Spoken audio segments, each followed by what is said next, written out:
મારું નામ પરમાર રાકેશભાઈ હિંમતભાઈ છે. હું ગામ નગેરિયાનો રહેવાસી છું. હું છેલ્લા 4-5 વર્ષથી આત્મા થ્રુ પ્રાકૃતિક કૃષિ કરું છું. તેમાં મને સારો એવો ફાયદો પહેલાં થોડું નુકસાન જેવું લાગ્યું, પછી સ્ટેપ બાય સ્ટેપ 5-6 આયામો કર્યા.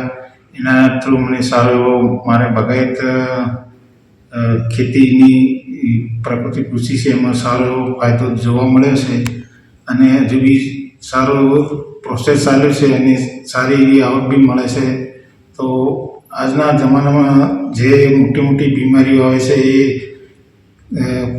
ખાતર, દવા અને આ બધું નાખવાથી જે બીમારીઓ આવે છે એનાથી આપણે જો છુટકારો લેવો જ હોય તો આપણે પ્રાકૃતિક કૃષિ તરફ વળવું જરૂરી છે.